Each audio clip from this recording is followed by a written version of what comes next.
Ketemu lagi bersama saya Muhammad Anif dari Ethnicode Agency. Di video kali ini saya ingin memperkenalkan ke teman-teman dan sharing santai tentang fakta dan mitos dari SEO. Jadi mungkin kita punya pandangan sendiri ya ketika kita mempelajari SEO ke depan, atau teman-teman yang sudah setengah jalan atau sudah matang di SEO pasti juga punya fakta dan mitos yang mungkin teman-teman temui saat mempelajari atau menerapkan kegiatan SEO ke dalam website teman-teman. Nah, apa aja fakta dan mitosnya? Yuk kita bahas bareng-bareng.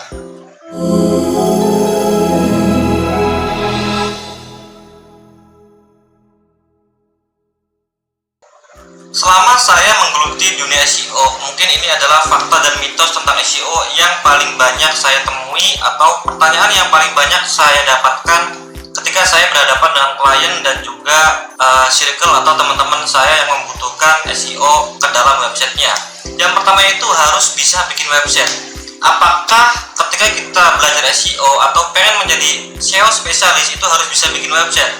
Ternyata enggak, teman-temannya. Jadi sebenarnya kalau misalkan teman-teman bekerja di perusahaan yang sudah besar, yang timnya udah lengkap, itu biasanya untuk kegiatan website itu ada divisinya sendiri, namanya website development ataupun programmer gitu ya, yang bikin websitenya. Jadi secara tidak langsung itu sebenarnya nggak harus, tapi kalau misalkan berdasarkan pengalaman saya, bisa bikin website atau memahami dasar-dasar website itu juga sangat membantu kita dalam berkarir di bidang SEO. Contohnya apa? Jadi kalau misalkan kita bisa memahami fundamental website atau dasar-dasar website, itu kita bisa memahami yang namanya struktur websitenya, struktur halamannya, struktur navigasinya, isi kontennya seperti apa gitu ya. Nah, itu juga akan sangat membantu teman-teman. Nah, saran saya kalau misalkan teman-teman berkarir di bidang SEO, walaupun sampai sekarang masih belum bisa bikin website, tapi jangan menutup diri untuk bisa memahami fundamental dari website itu sendiri, karena nanti kegiatan kita banyak di website, otomatis kita juga harus bisa mengenal website itu seperti apa gitu ya. Itu yang pertama, teman-teman. Terus yang kedua, backlink adalah faktor utama. Mungkin banyak yang beranggapan kalau misalkan kita ingin ranking atau pengen halaman hasil website kita itu di peringkat pencari tertinggi, itu harus menggunakan backlink yang banyak, taruh backlink, suntik backlink sebanyak-banyaknya gitu. Ternyata enggak, teman-teman. Jadi backlink memang salah satu indikator ataupun hal yang penting dalam kegiatan SEO, tapi bukan faktor utama. Banyak faktor lainnya agar website kita itu bisa menjadi ranking ataupun relevan dan mendapatkan traffic organik yang banyak dari hasil pencarian. Ada on page-nya, ada relevansi kontennya, ada penulisan, teknik penulisannya, dan lain sebagainya. Jadi backlink bukan satu-satunya atau bukan faktor utama penentu ranking website kita. Ada banyak hal lain yang memang bisa kita kerjakan, tapi backlink juga salah satu faktor penting ketika kita ingin mengoptimasi sebuah website. Itu yang kedua, teman-teman. Terus yang ketiga, setelah kegiatan on page terus off page. Nah, ini juga banyak yang berpandangan bahwa kegiatan on page itu harus hanya dilakukan sekali aja, kemudian setelahnya baru kegiatan off page. Ternyata enggak, teman-teman. Yang saya alami sampai sekarang, SEO itu kegiatan berkelanjutan, artinya jangka panjang gitu. Jadi dua-duanya ini harus dioptimasi atau di-maintain secara rutin, baik itu on page-nya atau off page-nya. Nah, jadi on page itu, teman-teman, gampangnya kegiatan yang memang kita lakukan di dalam internal website kita itu sendiri, termasuk konten, struktur link, internal link, dan sebagainya itu ada di internal. Terus kalau off page itu kegiatan di luar website kita. Nah, ketika kita mengerjakan SEO, itu kita harus imbang kalau bisa. Jadi on page-nya jalan, off page-nya juga jalan. Nah, bahkan teman-teman, untuk sekarang ini ketika kita mengerjakan SEO, cukup menggunakan on page-nya aja website kita sudah bisa ranking atau tampil di halaman tertinggi tanpa perlu off page-nya. Cuman saran saya, kalau misalnya kita pengen imbang, ya kita lakukan dua-duanya. Nah, contohnya gini, teman-teman. Saya punya usaha namanya digital agency ya. Namanya Ethnicode Agency. Itu saya optimasi kata kunci jasa digital marketing. Kemudian di belakangnya itu ada nama kabupaten atau daerahnya. Contohnya jasa digital marketing kabupaten di Jawa Barat, misalkan Majalengka deh gitu. Nah, gini, website saya Ethnicode Agency muncul di hasil pencarian tertinggi nih.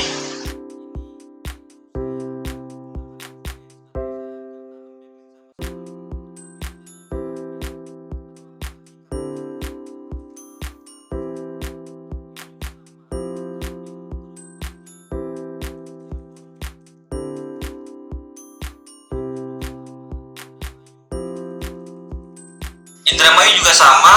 Terus apalagi yang Jawa Barat itu Bekasi. Bekasi sama, cuman rankingnya beda. Bogor ada nggak ya? Bogor, nah ada juga, cuman rankingnya beda. Nah, jadi teman-teman, saat ini menggunakan on page-nya aja sudah bisa tampil di halaman 1 atau halaman tertinggi gitu ya. Cuman nanti kita bisa menyesuaikan seberapa kuat atau seberapa besar persaingan kata kuncinya. Nah, mungkin kata kunci ini itu tidak terlalu berat, jadi sangat mudah untuk masuk di halaman tertinggi walaupun tanpa backlink gitu ya. Tapi kalau misalnya kita mentarget kata kunci yang memang persaingannya ketat, itu mungkin kita juga membutuhkan off page. Artinya dua-duanya ini harus imbang antara on page dan juga off page. Nah, itu yang ketiga teman-teman. Terus yang keempat, SEO sama dengan ranking website. Ini juga banyak yang beranggapan kalau SEO itu rankingnya harus 1, harus 2, harus 3 gitu. Ternyata enggak teman-teman ya. Jadi tujuan dari SEO itu atau fungsi utama dari SEO itu bisa mendatangkan traffic berkualitas ke dalam website kita, kemudian dia menjadi pembaca di website kita dan bisa kita konversi jadi prospek atau leads gitu ya, yang masuk nanti ke WhatsApp atau call to action yang sudah kita tentukan sebelumnya. Nah, jadi SEO itu walaupun rankingnya nggak 1, itu nggak apa-apa. Terkadang justru malah ranking 1 itu akan di skip. Ada beberapa orang atau audiens itu yang memang dia scroll ke bawah dulu terus nemu judul yang menarik baru diklik gitu, ada. Tapi memang ada juga yang di ranking 1 terus dia langsung klik juga ada. Intinya SEO bukan berbicara masalah ranking aja teman-teman, tapi seberapa banyak atau seberapa berkualitas traffic yang masuk ke dalam website dan seberapa besar impact nanti bisa dikonversi jadi sales ataupun prospeknya gitu ya.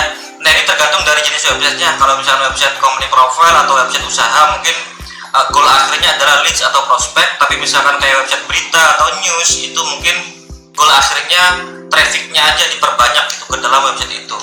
Tapi intinya SEO bukan satu-satunya berbicara masalah ranking, tapi ada banyak hal yang bisa kita diskusikan seputar SEO. Itu keempat teman-teman. Terus fakta dan mitos tentang SEO yang berikutnya, yang kelima, yaitu hasil SEO bisa permanen selamanya. Nah, ini juga banyak yang beranggapan kalau misalkan kita menerapkan SEO sekarang itu ketika sudah masuk di halaman 1 atau ranking 1, 2 itu akan bertahan permanen selamanya. Ternyata enggak teman-teman. Alasannya kenapa? Mesin pencari itu terus update, apalagi dari sisi algoritmanya. Nah, sekarang ini algoritma itu akan terus berubah atau berupdate gitu ya. Kita dari sisi websitenya juga akan diupdate juga informasi websitenya, gambar-gambarnya, videonya, dan struktur lainnya. Nah, ketika kita mengoptimasi SEO, maka secara otomatis bisa jadi misalkan 1-3 bulan ke depan website kita masih tampil di halaman 1 ranking 3 misalkan. Nah, bisa jadi itu berubah teman-teman, bisa naik, bisa turun, dan itu akan terus berputar. Tapi intinya gini, saya ingin kasih wawasan ke teman-teman, SEO lebih permanen dari iklan Google Ads. Nah, itu benar. Kenapa? Karena kalau misalkan Google Ads itu kita depo atau spend budget, kemudian kalau budgetnya habis iklannya kita udah nggak tayang. Artinya website kita udah tenggelam, udah hilang. Tapi kalau SEO itu bisa lebih permanen dan tanpa mengeluarkan biaya.